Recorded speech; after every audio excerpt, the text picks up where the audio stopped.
salaamaaleykum wa rahmatullahi taala wa barakaatuhu waa daayira génération soppay Serigne Sam Mbaye radiallahu anhu seen mbokk seen xarit seen taalibe Abdallah Cissé Sam moo leen di nuyu bu baax kenn ku ne sa tur ak sa sant di jël suñu nuyoo di ko teg sa loxob jëwrin Cheikh Jili Jaw Sam mu jot suñu ko mbooleem membre bu ne ci biir daayira bi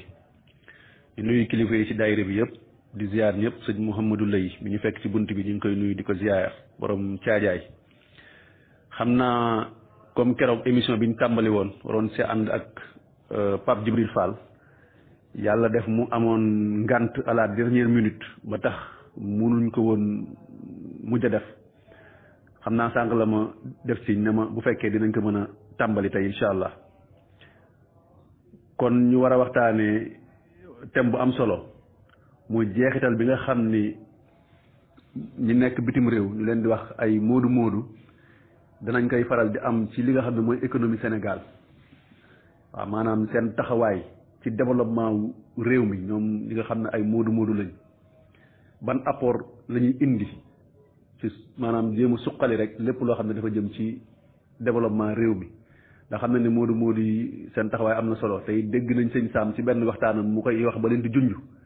daan na xam ngeen ne réew mi daanaka amatul nawet mbay mi joxeetul dara moodu yii nag nga xam ne ñooy nekk bitim réew seen contribution ci suqali njaboot yi ñu bàyyi ginnaaw waaye tamit si suqali réew mi dafa nekk lu am solo léegi nag loolu lañ bëgg a ànd ak tey Pape Djibril Fall waxtaan si ak moom mu defal ñu si ab jàngat ban jàngat daal la mën a def ci taxawaayu moodu yi ci développement socio-économique bu Sénégal loolu mooy thème bi nga xam ne bëgg nañ mu defal ñu ci waxtaan kon Pape Djibril PDF bu dee yaa ngi en ligne rek mën ngaa dugg ñu tàmbali waxtaan bi bismillah. salaamaaleykum waa daayira génération Serigne Sam Mbaye kenn ci yéen Papa Djibril Fall moo leen di nuyu bu baax a baax di leen ziar di kontaan lool ci boole bi ñu boole tey ci waxtaan bi di jéggalu aussi xaar bi ñu leen xaarloo xawoon na nekk ci ay yitte rek moom moo tax ñoo ngi leen di ziar di leen baalu àq di leen baal àq ci koor gi di kontaan trop ci dalal bi ngeen ñu dalal tey di bég lool incha allah donc xam naa ne damay nuyoo avant may dellu si ngir ñu waxtaane ni nga xamante ni noonu la ñu gisee wàllu diaspora ci wàllu développement suqali ku réew mi ci wàllu koom ak ci fànn yépp ci fii nga xamante ni fii la Sénégal toll jërë ngeen jëf. asalaamaaleykum wa rahmatullah maa ngi leen di nuyu yéen ñëpp ñu nekk ci daayira génération Serigne Sam Mbaye ñoo ngi leen di nuyu di ko tàmbalee ci kilifa gi Serigne Maam Cheikh Ibra njaboot yëpp Serigne Abdou Khadr di nuyu ñoom Baye Jili di nuyu Cheikh Abdoulahi di nuyu Serigne Mouhamadou Gaye Sam di nuyu Serigne Abdoulahi Cissé Sam di leen bëggeen ñëpp di leen wax bal leen ñu àq ci koor gi waaye bal leen ñu àq it ci ndaje bi ñu amoon keroog te mujjuñu ko matal ngir ay xat-xatu jamono ñoo ngi leen siy jéggalu bu baax a baax di leen ziyaar bu baax a baax di leen bëggee itam di leen wax ne nag man moom du ma invité ci daayira bi ndax ci laa bokk ndax sëñ Sam ñun ñëpp ñoo ko ameel njukkal kenn ku ci nekk ameel nga ko njukkal humanité ameel ko njukkal moom ci universaliste yooyu la bokkoon waaw ku amoon yitte la ci doomu aadama rek ngir mu mën a affranchiru ci goulot d'étranglement yëpp ci attache terrestre yëpp comme ni mu koy waxee ngir mën a comprendre le sens de sa présence sur terre ku jàmbaare lool waaw ñun ñëpp ñoo ko ameel njukkal Sénégal yëpp ameel nañ ko njukkal waaye doomu aadama rek moom ci kooku doomu aadama rek la bëggoon doomu aadama yitteel ko te mu xam ne doomu aadama ngir li ñu yaakaar ci moom mu mën ko def faw rek mu mën a dem delluwaat ci tawxiid bu set bu sell bu leer wéetal boromam subhanahu wa taala ba mu leer nañ beneen biit mooy digganteem ak rasulillahi sallallahu alayhi wa sallam leer nañ. beneen bi mooy digganteem ak sëriñ bi it leer nañ ak sëriñ bu mën di doon nag laa wax ay bu dee dans le cas d'espèce suñu diggante ak Cheikh Ahmadou Bamba Khadim Rasoul ak li mu nekkoon ci jamono su boobaa nag da ngay gis ne taxawaayam yépp dafa nekkoon ci tawhid ban njëriñ la am ci dundu doomu aadama maanaam nit ki lan moo tax xale bi bu juddoo ñu war a góorgóorlu ci mu wéetal boromam nga xam du am beneen borom budul yàlla subhanahu wa taala nga xam xul huwa allahu ahadun allahu samad lam yalid walam yulad walam yakun lahu kufuwan ahad day nekk benn genre viatique au quotidien boo xam jamono bu nekk dafay teewlu kennug yàlla gi ak màggam gi waaw ak kattanam gi tamit ci di jëf waaw nga xamante ni moom rek moom moo lay mën a musal moom rek moom moo la mën a sàmm subhanahu wa taala beneen bi it mooy rasulillahi salatu wasalaam dama koy tënk rek rapidement moom Seydina Muhammad alayhi salatu wasalaam moom maanaam gëm ko topp ko xam li nga xamante ni moom la yàlla wax la ko yàlla wax ndax message la waaw mu daal di ñëw daal di lay dëgmal message boobu lan la ak message bi dégg ko nangu gi ban njëriñ la am ci sa dund ak ñàkk gee nangu ban loraange la am ci sa dund beneen bi mooy sëriñ bi moom it mu ñëw fàttali la tawhid fàttali la yonent bi salaatu wasalaam ngir sa dund gën a ñoŋ waaw moo tax du ñu indi dara lu bees waaye dañuy ñëw yeesal du ñu sos dara waaye dañuy sof ku ci ñëw rek da ngay sos doo sos waaye da ngay sof fa nga xamante ni foofu la yem daal di yeesalaat li ngay yeesal tamit mooy boo ñëwee ci jamono lépp loo xamante ni ñuul na da nga naan nee na kukk lii ñuul na nee na kukk lii weex na nee na tàll lenn lu ci nekk it nga définir fi nga xamante ni foofu la yem donc je pense que ne je me devais quand même te lii may introduire nii sax jubluwuma ci lu dul delloo njukkal Serigne Sam Mbaye bi nga xamante ni jamono bu nekk rek dañ koo ameel njukkal gu rëy man personnellement ameel naa ko njukkal ndax wax dëgg yàlla tasawuf ak dund goog nga xamante ni dund gu teey la ak zikru la ak solo zikru la moom dafa bokk ci ñi nga xamante ni ñooñu ci nàmpatal mu bokk ci jëmm yooyu nga xamante ni donte xamuñu ko ci zahir waaye dund nañ ko amal nañu njëriñ boo xamante ni waaw fekkante nañu nit ci jamono te amul njëriñ boobu ci ñun waaw donc na mu wëllërante woon ak gaa yu baax yooyu nga xamante ni fekku leen ci jamono moom Serigne Sam ñu nit ñi nga xamante ni dajewuñu ak moom ci jamono xamante wuñ ci zahir ñun noonu la ñu wëllërante ak moom waaw moo tax nit ñi dinañ koy gën di bëgg jamono bu nekk ndax loo leble rek moom lañ lay fay waaw te moom loolu la lebal gaa yooyu nga xamante ni ñoom la fi jiitu fonk na leen bëgg na leen leeralaat na seen mbir fàttali na ca la ñu nekkoon ci dëgg-dëgg ànd ci tamit ak courage bu mat sëkk ndax boroom xam-xam bi day wax ne le courage est au savoir ce que le souffle est à la vie waaw kon xam-xam boo ko amee te amoo fit yaa ngi mel ni ku bëgg a dund te nokki woo waaw kon xam-xam dafa laaj courage nga assumer courage fit ak ay teggin yu mat sëkk tamit loolu it lu am solo la maa ngi leen di gërëm kon di leen sant thème bi ngeen choisir nag thème d'actualité la mooy la place de la diaspora dans le développement économique et social jamono bu nekk ci société humaine yëpp société humaine naturellement dafa baaxoo nomade doomu aadama yàgguñu commencé sédentaire yàgguñu commencé di toog ci benn barab l'homme par essence c'est un nomade waaw day naka day tukki di wuti lu mu dundee di wuti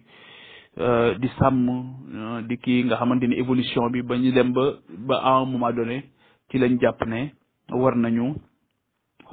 toog léegi bu ñu demee ba société yi di constitué wu ci ni nga xamante ni noonu la ñuy def tamit faw rek jamono bu nekk ñu jël ay ressources ñu am ñoo xamante ni dañuy génn dem fàggu ji loo xamante ni société bi amuñu ko ngir ginnaaw gi ñu indil leen ko ngir mu mën leen a jëriñ nga xamante ni génn lay tudd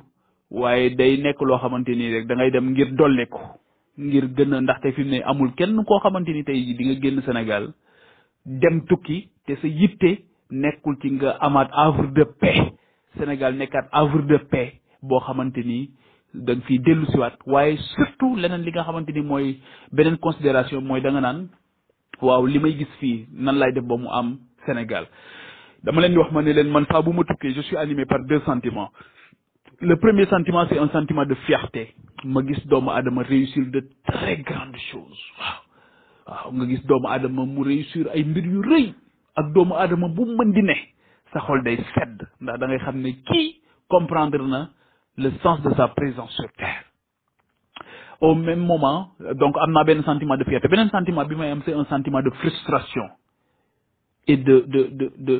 nga xam damay am njàqare ndax damay gis ne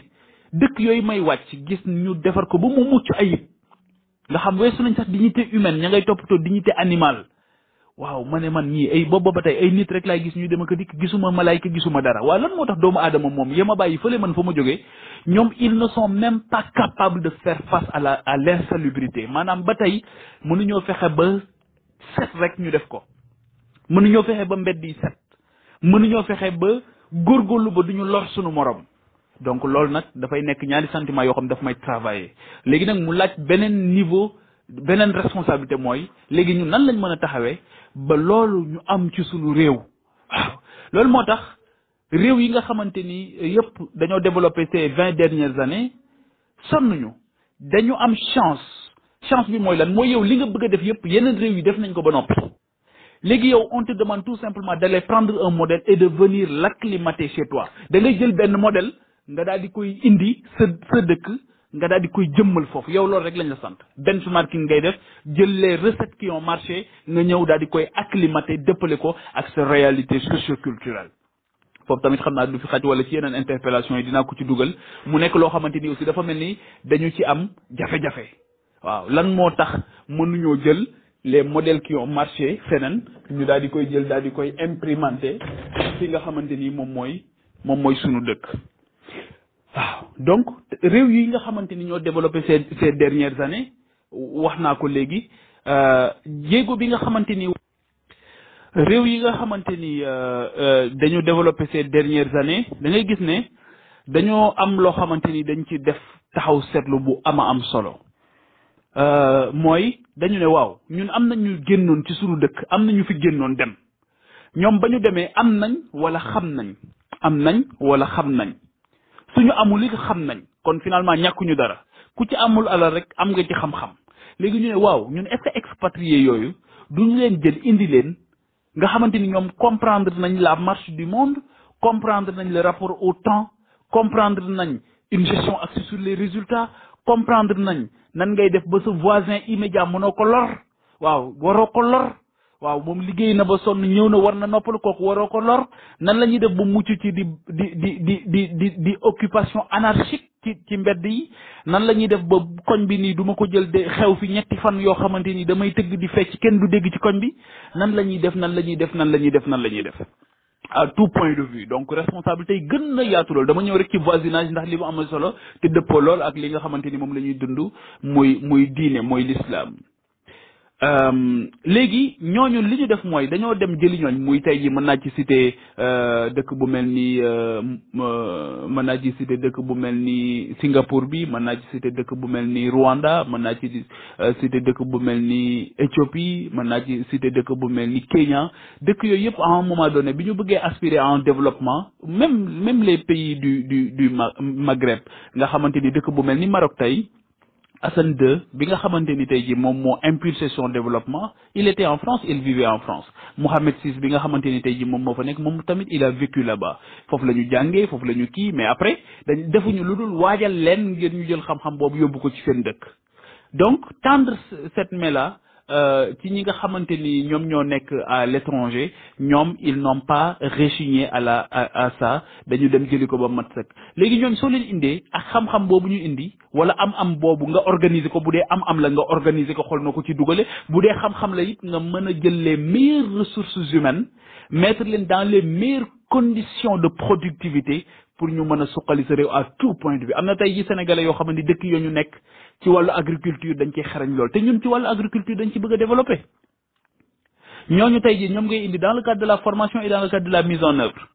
tey ji am na ci wàllu technologie tey ji sénégalais yi ñoo ngi dans les plus hautes sphères du monde ci wàllu technologie ñooñu tey ji mënuñoo ñëw Sénégal bañ njëriñoo leen ñaari mbir ñoo ci am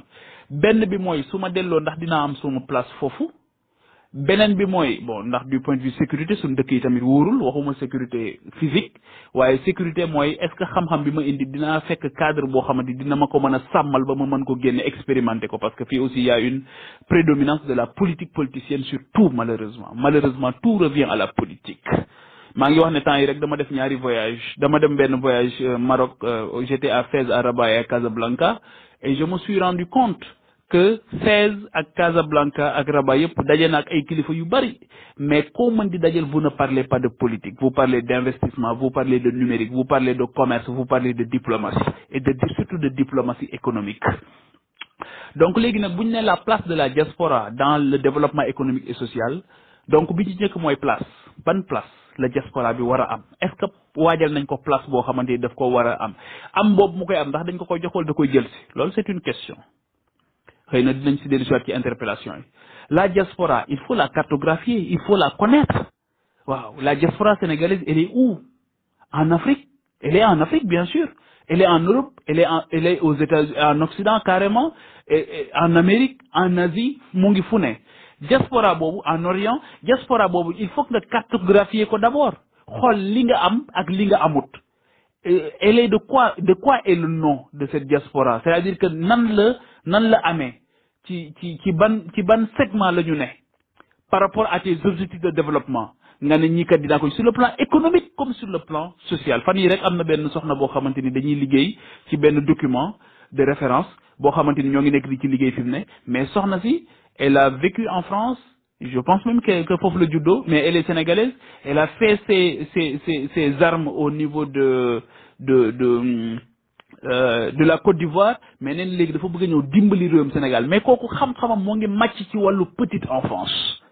waaw waaye da ngay gis ne réew yooyu surtout réew yu mag yooyu les grandes nations ni ñu waajalee pour xale bi la petite enfance ñu jox ko valeur am ak place am ba nga xamante ni ñoo ngi koy waajal pour mu kii loolu tamit biñ ciy liggéey dama gis ne ñun dañ ci def ay jéego loolu nag jël naa petite enfance noonu laa mënoon a jaare ci les personnes à mobilité réduite noonu laa mënoon a jaare ba ci gériatrie mooy les personnes du troisième âge noonu laa mën a jaare aussi sur les secteurs stratégiques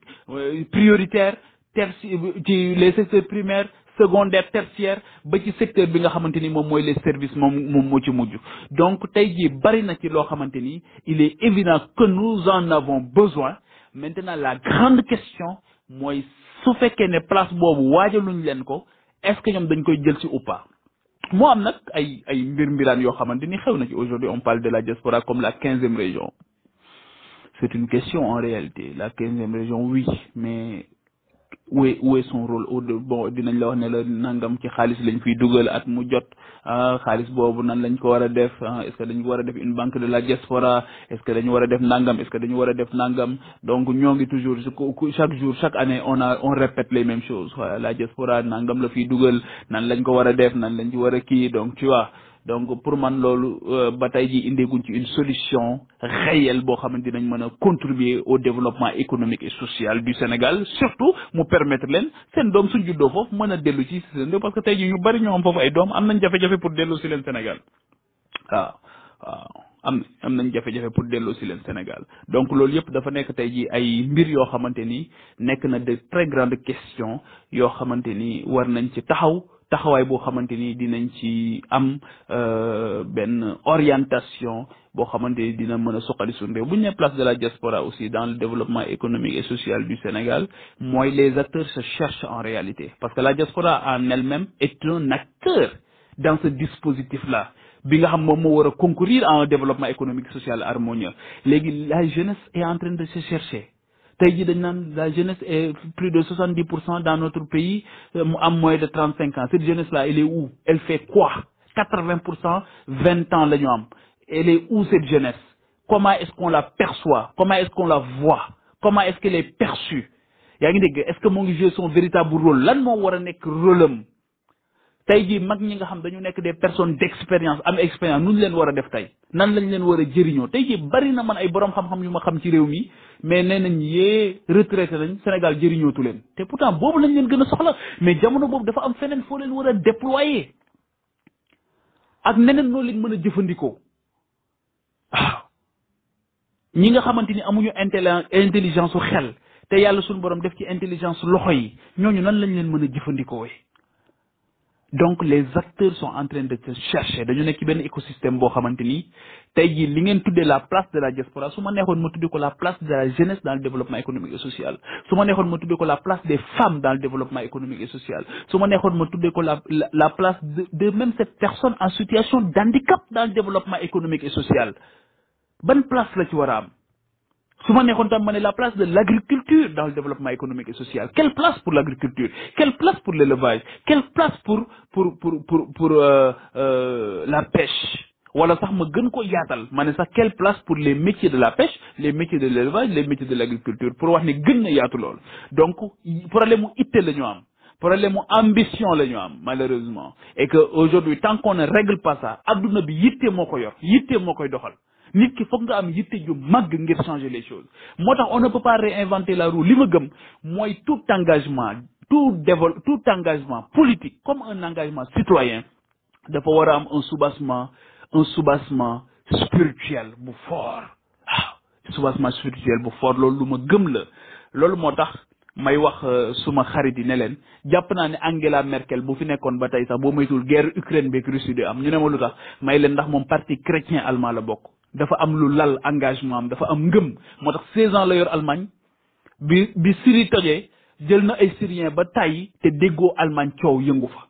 dafa am boo demee Maroc gi da ngay gis ne waaw dafa am diine boo xamante ni moom moo koy téye diine du caaxaan ñun nag dañoo bëgg a jël ñun la loi de 1905 en France moom la ñu bëgg a laytaaye suñu développement bii moom la ñu bëgg a laytaaye suñu démocratie moom la ñu bëgg a laytaaye suñu république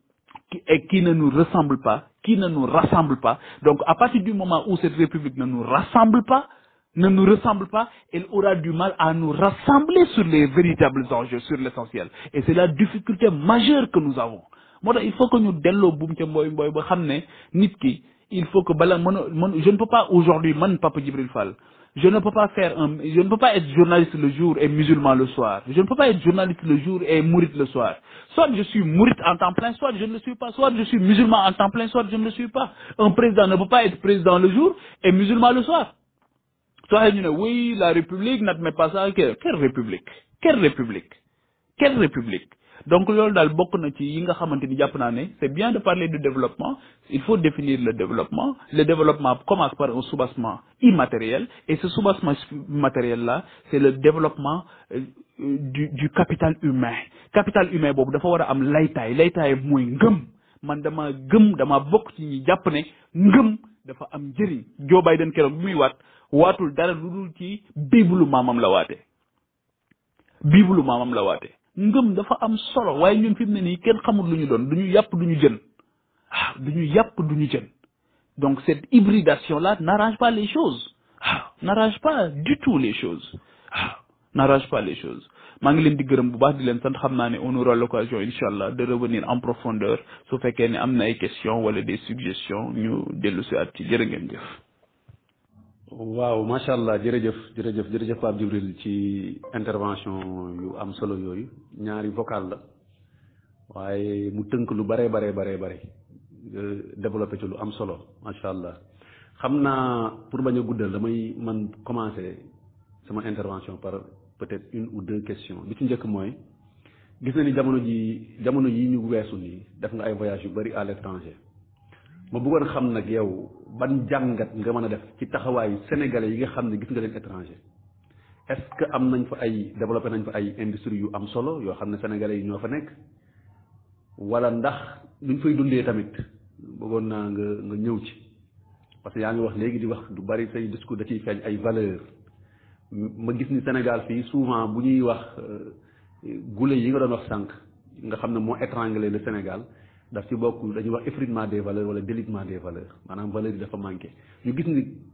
parfois bu ñu génnee kat dañuy dem mel ne dañuy adopté yeneen ni attitude yoo xam ne day dëppoo ak réew ma ñu ne alors que bu dee seen biir réew xëy na loolu dafay mel ne lu fi commencé sooxe ma bëggoon de nga defal ma jàngat boobu taxawaayu sénégalais yi foofu noonu à l'étranger ñi nga fa gis ñi nga fa rencontré ak it li ñuy wax fuite des cerveaux yow ban jàngat nga ci mën a def li ñuy wax fuite des cerveaux ban jàngat nga ci mën a def yaakaar naa phénomène la boo xam ne it bari na réew yu ko jànkoonteel rawatina Sénégal ñaari laaj yooyu laa bëggoon nga defal ma ci ay leeral insha allah beneen laaj bi nga xam ne bëggoon naa ko indi su ko defee ma tëjee foofu samay laaj ubbi antenne bi ñi nga xam ne ñu ngi teewlu ñoom ñu mën a dugal seen i laaj mooy gis nañ ni booy xool contribution bi nga xam ne moodu yi dañ koy def ci économie Sénégal lu am solo la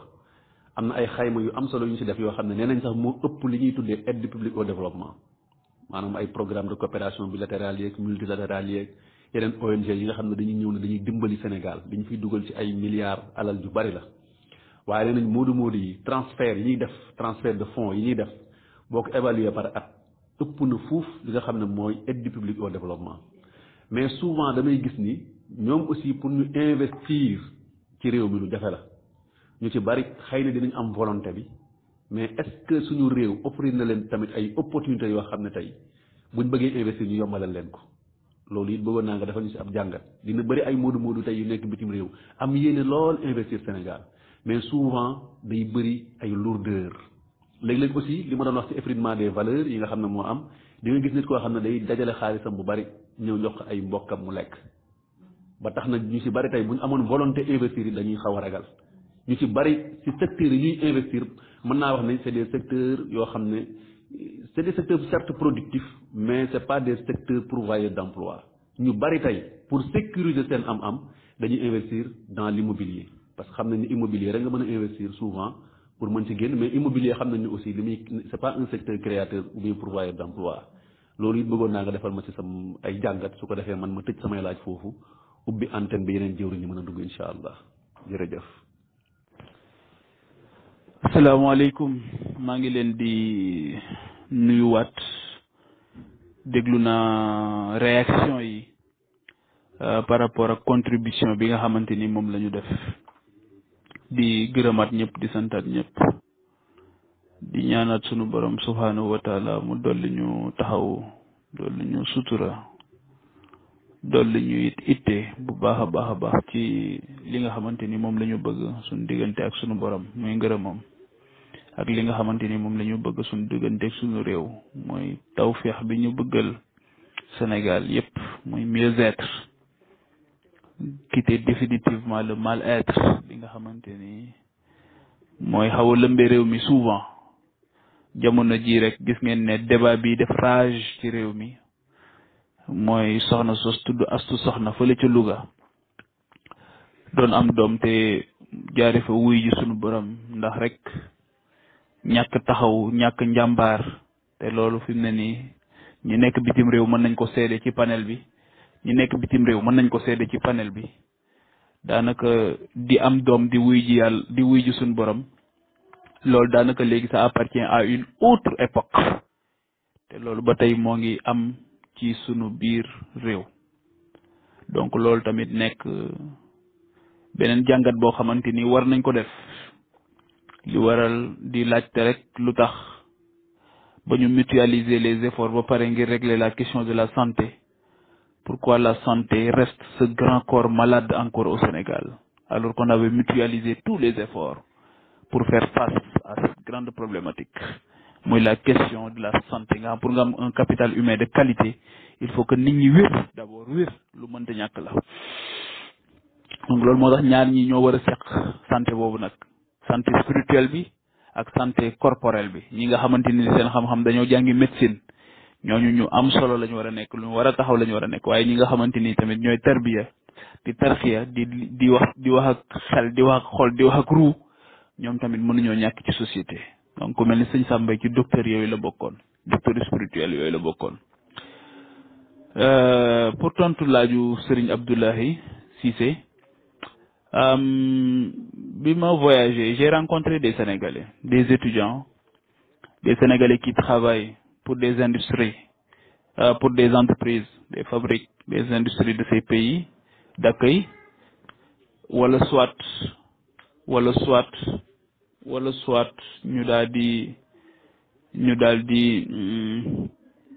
ñu daal di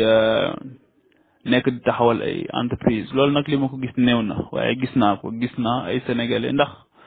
ni étranger mën a amee tawfeex lool bu agsee ci suñu réew yi créer fi société am mu nekk une société de droit sénégalais mais qui n'est pas une société sénégalaise wax dëgg boo tukkee du yombe noonu ci yow ni nga mën a ñëwee ci suñu réew am fi suuf su dul jeex boo demee feneen du yombe noonu ci yow ni nga mën a ñëw suñu réew am fi accès à la propriété foncière am këyit goo xamante ni bu ko sénégalais bi doon wut bala mu ci jot tey mu bëgg a dee mu jàppandi lool ci moom fii wala soit mu ñëw tijji fi entreprise am exonération 10 ans alors que sénégalais bi weer bi bu année bi muy at mi muy tijjee balaa at may jeex fisc bi ñëw dal ci kawam ba loolu moo tax ñoom ñu ci bëri ci Sénégal dañuy obligé tànn nekk dans le secteur informel ndax gis nañ ne formalisé wu ay coono lay gën a jur que tawféex la gën a am donc loolu yëpp nekk ay autant de questions yoo xamante ni souvent soo tukkee da ngay gis ne dafa am foo xamante ni du point de vue des réformes dañ ci def du point de vue des réformes mais du point de vue de la protection nan la ñuy protéger ñi nga xamante ni ñoo nekk dans le segment économique wala social ci sunu biir réew nan lañ leen di taxawoo. gis naa nag wax dëgg yàlla ay sénégalais yu jàmbaare ci biti wax dëgg yàlla ñuy fournir beaucoup d'énergie pour réussir ndax foofu moom pexe amu fa fii gars yi dañ fi nekk di pexe di lijjanti fële nag liggéey fa xew culte du travail de l'excellence waaw no pain no gain waaw no pain no gain c'est-à-dire que foofu boo taxawul taxawaay bu am solo góorgóorlu liggéey tu payes pas tes factures waaw tu payes pas tes factures donc tu es obligé de travailler donc loolu moo tax foofu boo fa demee da nga xam ne ay jàmbaar sénégalais naturellement jàmbaar la ku baax la ku ñu koo xamante ni la buñ ko wanee yoon mu tegu ci yoon la waaw te li may wax ni daanaka ñi xam suñu sociologie réew yëpp duñ ma weddi jafewuñu en réalité benn waaye dafay wax ne dëkk boo dem fekk ñu am fa ca biir dëkk boobu ay gox yu tudd xaar yàlla ak jàmm gën ah da ngay xam ne dëkk boobu wax dëgg yàlla jafewuñu xaar yàlla waaw mooy ñun ñoo ngi toog xaar yàlla ak jàmm gën leneen lu dul moom nga xam ne ñii am réewum jàmm lañu waaw fi mu ne nii li sëñ Cheikh Ahmed Tidiane Sy Al Maktoum day wax ne dara safu leen noo mën a def dara mun leen a taqaleeg lekk seen ceebu jën naan seen attaaya waaw dara safu leen donc peuple bu mel noonu dafay nekk peuple boo xam nag dañ ko war a yee ba mu yeewu waaw nga xamal ko ba mu xam nga teg ko ci yoon waaw loolu moo tax waaye damay faral di wax ne ki nga xamante ni teraangaam dafa nekk ci say nelaw bu sañoon doo yeewu moo tax nag sunu réew aussi dafa bëri ay vendeurs d'illusion waaw dafa bëri ñoo xamante ni itam dañuy naxaate dafa bëri ñoo xamante ni dañuy tappale dafa bëri ñoo xam dañuy jëfandikoo nit ñi waaw wane benn semblant engagement nii ci kaw pour faire changer les choses mais ndekete dañuy dunde nit ñi dundaluñ leen ndekete dañ leen di jëfandikoo waaw loolu yëpp tamit dafa am ci sunu société donc yooyu sunu société dafa war a am une radioscopie de la société waaw mais daal mu am ay kilifa yoo xamante ni wax dëgg yàlla seen itte dafay nekk ci développer réew mi de façon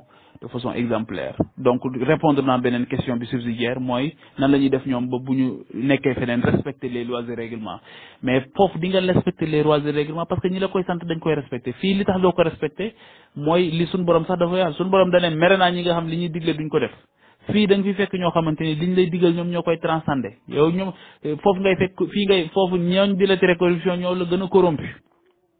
ñooñ di la wax di ŋàññi sàcc bi ñoo dàq sàcc xaalis Sénégal ah ñooñu nga xamante ni tey ji ñoo war a régler suñu question hôpital yi seen njaboot du fajoo ci suñu hôpital yi ñooñu nga xam nee nañ ñoom ñoo war a régler la question de l'agriculture ñoom yaakaaruñu mbay pour dund yaakaaruñu càmm pour dund yaakaaruñu napp ngir dund mais mënuñu ko régler c'est évident que mënuñu ko régler duñu ko régler waaw lii tamit mooy dëgg ndox mii ñuy naan tey ñun nga xamante ni amuñu njëgu eau minérale mais ñoom amuñu problème boobu parce que ñoom eau minérale la ñuy naan waaw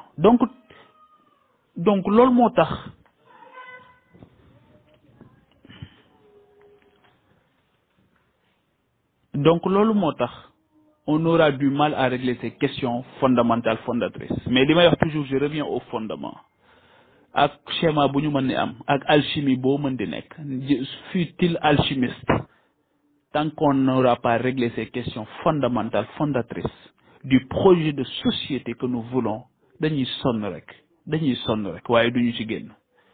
maa ngi leen di gërëm bu baax di leen sant. waaw jërëjëf Pape Djibril macha allah tontu bi am na solo xam naa dernière question bi muy posé xam naa du bokk sax ci thème bi peut-être mu nekk hors sujet mais nag mu nekk question d'actualité te ci sa commencement wax ci sa njëlbeen wax yaa ngi koy évoqué muy la qualité de l'accueil au niveau des structures de santé xam nga actualité bi fi xew démb ak soxna soos nga xam ne dafa ñàkk bakkanam ci lu mel noonu loolu it tey boo soo def jàngat ban jàngat lay doon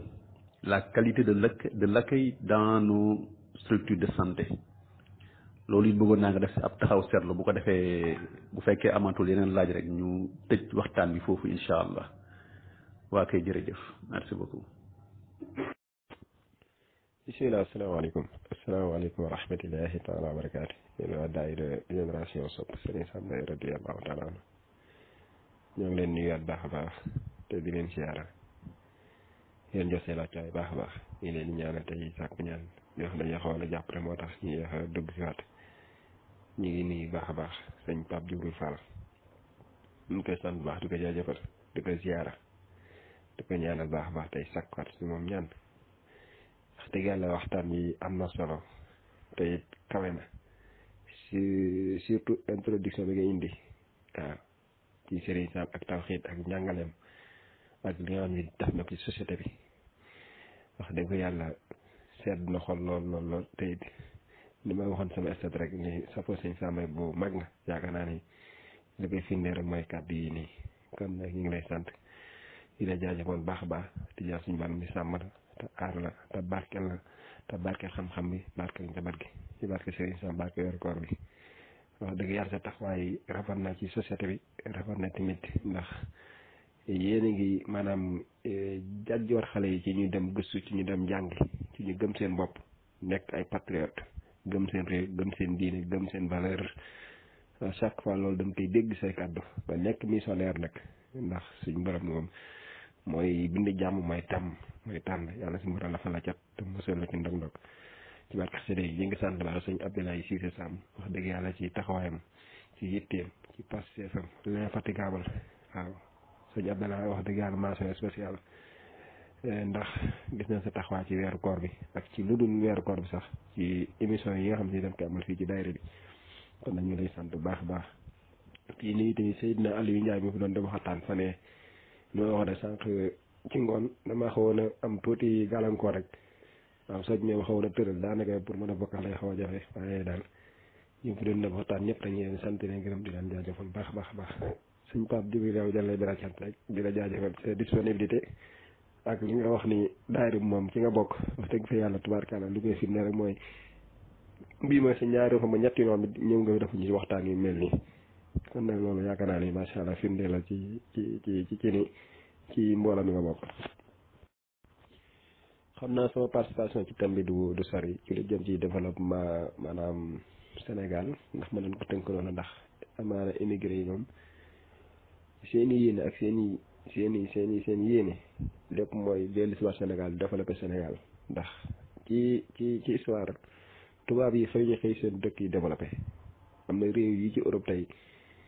li tax ñu développé dañoo génnoon dem ci yeneen réew dem immigré ji ñëw investir seen réew soxlawaat seen mbay soxlawaat seen pêche seen wàllu napp Europe gi li fi gën a dox booy xool daanaka mooy napp ak mbay waaw wàllu napp ak wàllu mbay mi waaw dox na fi lool waaw ak yeneen yoo xam ne mooy entreprise yi ndaw ndawaan yi liggéey ci wàllu bâtiment ci wàllu yooyu kon yaakaar naa ni ñun war nañu mën a def lu mel noonu te koy xool mën na ni immigré yi ci ëpp économie Sénégal ñoo ko yor tey immigré bu téewoon sa loxo Sénégal mën na ni ndóol ak famine dana fa am famille yi dootuñu am lu dund dootuñu am lu lekk ndax la fa nekk ci entreprise ak la ñuy liggéey mënut a yor Sénégal waaw te nag tubaab yi nga xam ne nii ci la nekk ñoom li tax ñu développé seen gouvernement moo leen di jàppale fan yii rek boo xool guerre russe bi indi na catastrophe bu rëy ci réewu européen yi fu ne ñu ngi fay manifester waaw fii ci Espagne toog na lu mat semaine ñiy transporteurs yi ñoo greffoon pour ñu wàññi essence beeg yooyu ndax nu mu yokk woon buñ ko defee daanaka ñi nekk fi xam na li may wax seen lépp daanaka dafa taxaw économie yëpp dafa taxaw dañu dem ba seen supermarché sax amatuñ dara loo xam ne daanaka nit ñi mën nañ ko jënd ndax transporteur yi indi bagage yeeg kii yi dañoo gërëfoon mais bu loolu amee semaine gouvernement bi dafa jël ay matuwaay ñëw jàppale leen tegaat lépp en ordre mais xool Sénégal tey li xaw ci Mali gi am rek ñu tëj frontières yi tey loolu ñaata liggéey ak ñaata emploi la yàq Sénégal ci kàmm yam dañ naan daw diggante Mali ak Sénégal kon pour immigré yi mën a am fit ñëw invité Sénégal liggéey loolu il faut gouvernement bi jàppale leen jox la ay garantie yu leer te loolu bu nga defee gouvernement bi lañuy jàppale waaw bañ cee teg wàllu politique ndax Sénégal lu jël ñu politiser ko wàllu développement du loo xam dañ koy politiquer waaw du loo xam dañ koy politiquer tubaab yi fii képp ku corrompe wala nga def dara wala nga këpp kees tey ci koso bi ngay mujj dañ la investir tey di nga fay lépp ñun nag da ngay ñëw ci gouvernement bi def lu la neex sàcc xaalis te di jaaxaan dem sa yoon mais xaalis bi ñuy corrompe ak bi ñuy sàcc ci gouvernement loolu rek dafa doon Sénégal avant immigré yi ñëw kon bi immigré yi ñëw bu loolu jaaroon ci yoon immigré yi ñëw Sénégal développé na bu yàgg loolu mooy suñu problème mal gouvernance waaw immigré yi yàlla xam ne li ñuy daj fii ak xam-xam bu am fii ci Europe ak maanaam yitte yi am ak yéene yi bu leen jàppale woon tuuti rek Sénégal day développé ba mel na Europe ndax fànn boo yëkkati fii di développé Europe am na ay immigré yu fay liggéey xam liggéey ba maîtriser ko ne ko tubaab yi maîtriser waaw gën ko xam tubaab bi sax lii seen problème mooy financement ak maanaam am garantie bu leer boo xamante ni tey bu ñëwee loolu dinañ ci mën a jàppandiku pour mën a soqali lool. waaw kon xam naa loolu man sama participation ñu ngi nuyu ñëpp di sant ñëpp di jaajëfal ñëpp xanaa dafa xaw a guddi waaye bëgg nañu gën a yaatal ñu ngi sant Pape Diourou Fall baax a baax di ko jaajëfal baax a baax di am mbégte lool ci waxtaan bi asalaamaaleykum wa rahmatulah wa barakaatu